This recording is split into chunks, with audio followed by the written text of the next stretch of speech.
There are many ways that we can evaluate the effectiveness of an assessment tool, and we've already talked about validity when we talked about this in the measurement part of the class. And validity is the relationship between the tool and job performance and being able to predict job performance or aspects of job performance. It obviously doesn't predict all of job performance, but it certainly predicts part of someone's job performance. Return on investment, whether the investment that we put into the cost of our selection system yields a candidate who is going to be a high performer, a highly productive performer, and make the company money. Applicant reactions, we already talked about this with respect to spillover effects. The same thing with the recruitment process also holds in the selection process. The applicant reactions are really important to address in terms of fairness, justice, interpersonal interactions, making sure that people feel like they can demonstrate their abilities. If people don't feel like they can demonstrate their abilities to their new employer or potential new employer, they're going to feel frustrated with the process. So you want to make sure you're using selection tools and assessment tools that make sense to them. And now sometimes they may not, but it's important for you, even if it may not on its face value make sense, you can explain to them after the fact. We had you do this because this is what the expectation is on this particular thing. So it's important. And we want to pay attention, as we said, to applicant reactions because of spillover problems, right? If we don't treat someone fairly during the process, that may spill over into the job market. We get a bad reputation as an employer. People may not want to buy our products anymore, et cetera, et cetera. We also want to make sure people feel like they are being treated fairly, because if people feel like they're being treated fairly, this minimizes our legal liability. And that's also a goal for us, is to minimize the legal liability. Other things that we can do to evaluate assessment methods are selection ratios.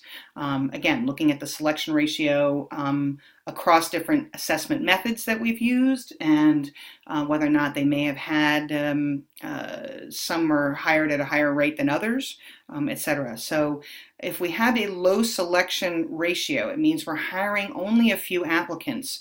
It allows the assessment method to have a maximum impact in improving the performance of the people hired. So if we don't have a good selection ratio, if it's a low selection ratio, you hire very few people, that means that we're bringing in people who are that are probably going to be the best of the best, and it still means that there's lots of room for improvement. And so we want to be able to think about what the implications are for that selection ratio. If we're not going to hire a lot of people, that's fine, but be prepared to do some on-the-job training if that's appropriate. Usability, it's the willingness and the ability to use something correctly. Lots of people are like, oh, sure, I can interview, but if they don't know how to do it right, that's going to be a problem. All right. And then lastly, of course, is adverse impact. We need to document adverse impact. We need to document the statistics. I know it's really important, for example, in practicing the legal questions that I asked you guys to do in the first module regarding adverse impact on the Churns case. We have to do the calculations. It's not enough to just look at the numbers and make an estimate. It's not enough to just give somebody a narrative and not the numbers to support it. We need to have the numbers and the narrative to support what we think is going on in terms of adverse impact.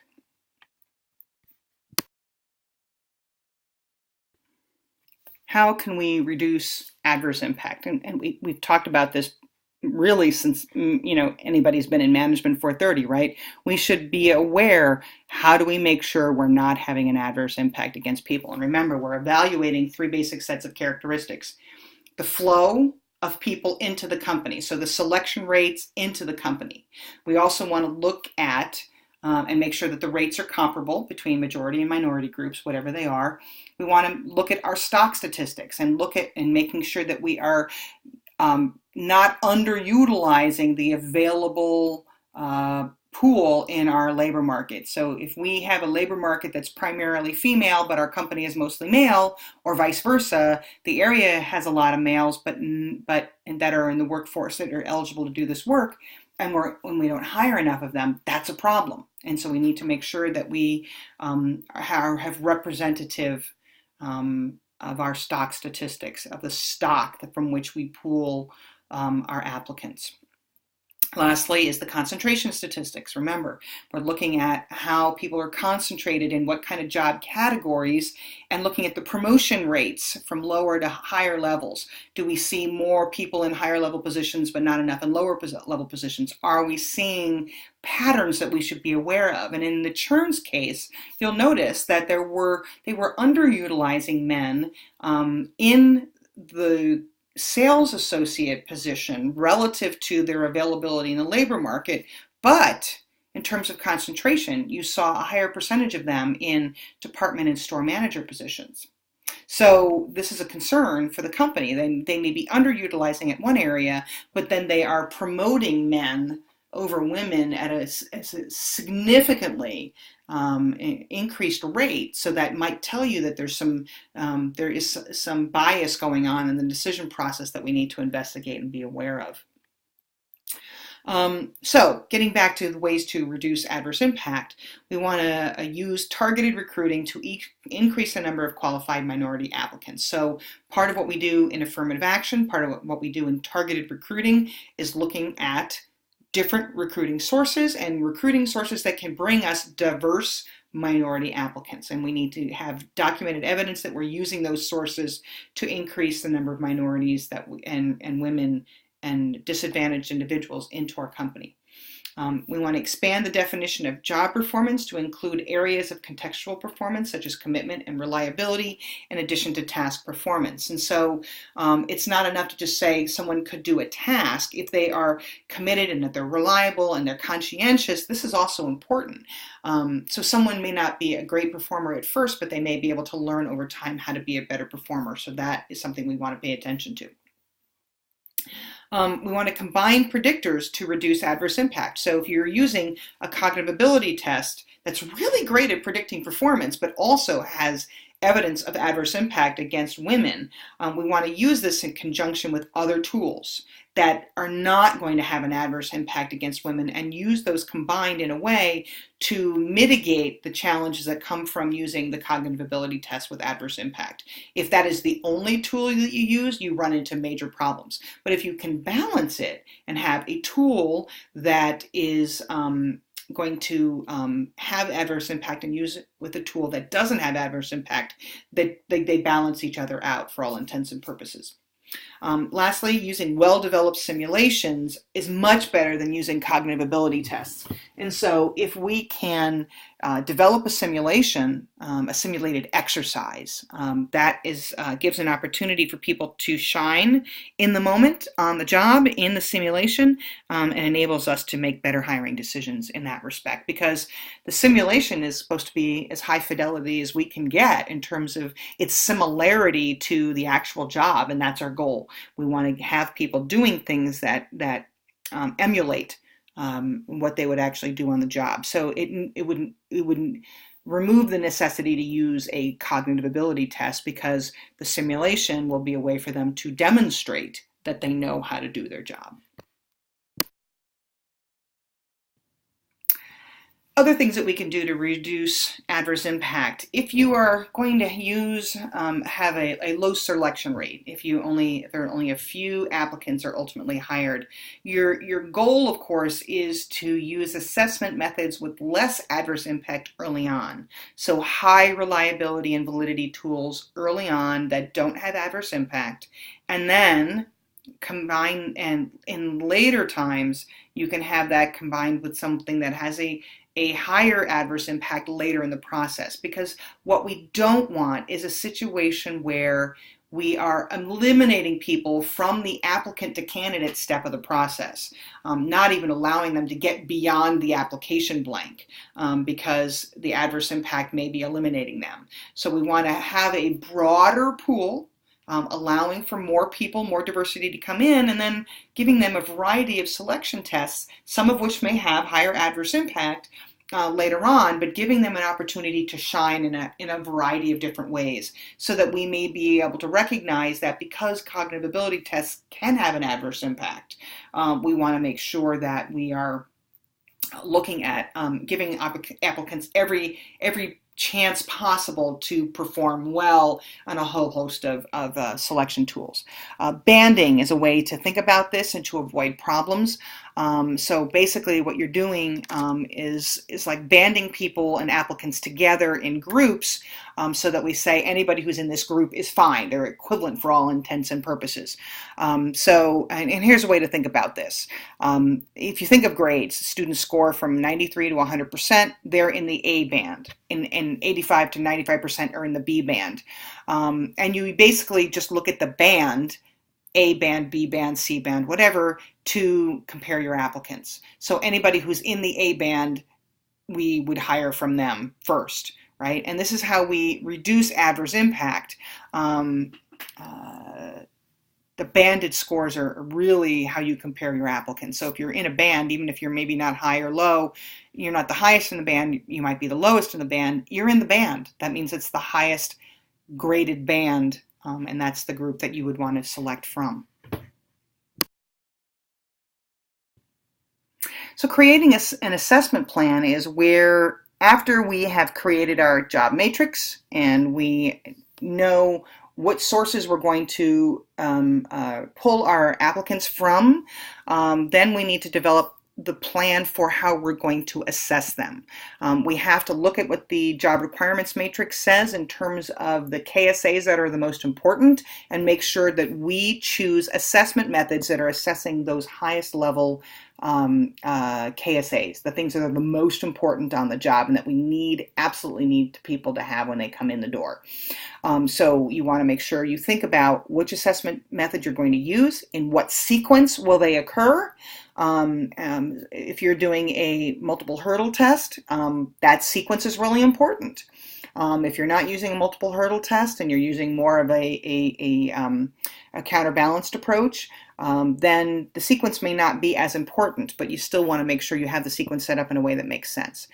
Lastly, what weight will each assessment receive? So just because you've got a bunch of assessment tools, it doesn't mean that they're equally weighted. You might want to weight some tools more important than others. So don't assume that they're equally weighted. And so when you come up with your system, make sure you think about that and set it up in such a way to assess that. And then also think about standardization of your test scores, right? Because how someone scores on a personality test is not comparable to the way someone scores, for example, on a cognitive ability test or or an integrity test. Each of them has their own scale. So being able to calculate your standardized score and then making your hiring decision is really important. Characteristics that are going to be trained after the hire should not be assessed. If it doesn't matter to you, then you shouldn't worry about it, and only worry about training them after the job and after they get started on the job.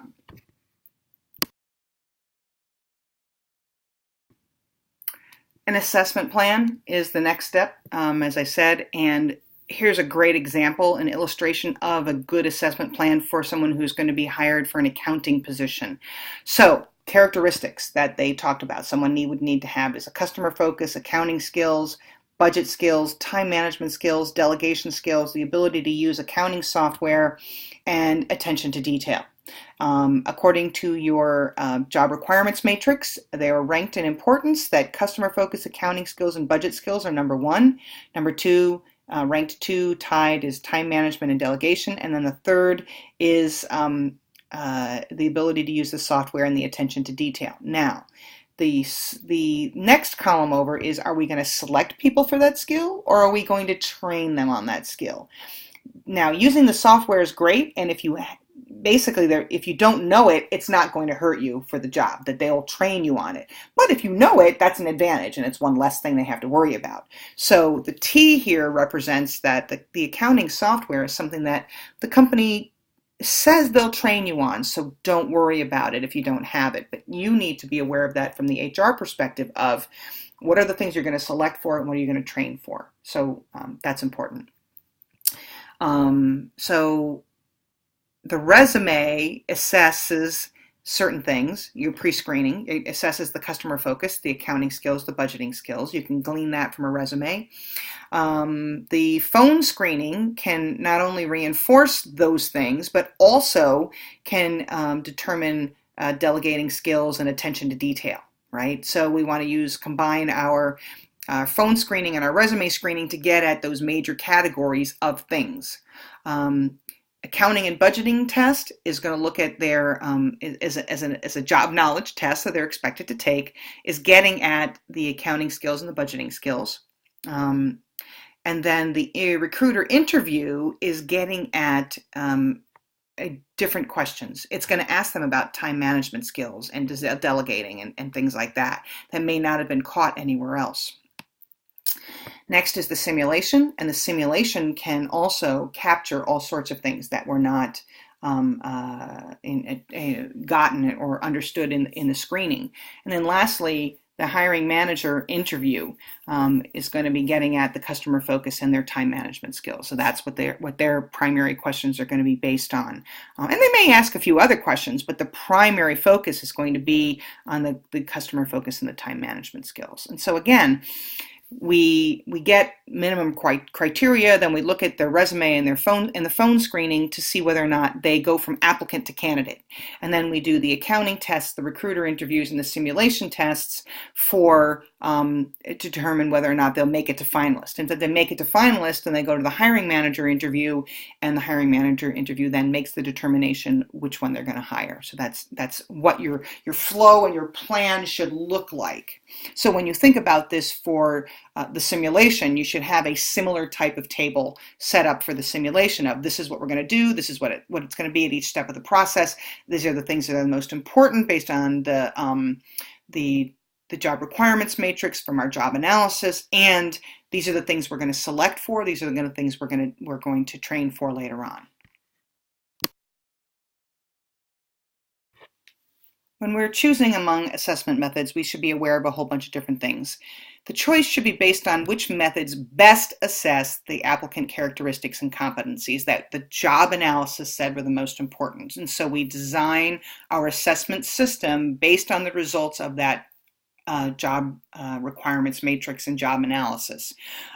It's important that we make sure we meet the external goals. That's the most important thing. Different assessment methods are good at assessing different things. They also differ based on cost, validity, etc. And we need to balance all those things out, particularly with respect to things like adverse impact, to have a balanced approach to these things and make sure that we have a mixture of things that make sense to use that are expected to get us the best candidate possible for the least cost. That's our goal. Just because an assessment method has adverse impact doesn't mean we ignore it or we don't use it. We can set up a balanced system where we can use tools in the early stages of selection that don't have adverse impact, giving everybody an opportunity to perform and to demonstrate their abilities, and then we may choose to use things that do have adverse impact towards the end of the process. Because at least we've given people an opportunity to do well. As well, we want to make sure that we have a balanced pool of things. If we're using something that has adverse impact, we counterbalance it with something that doesn't have adverse impact. So we have a balanced approach to what we're doing in terms of selecting people.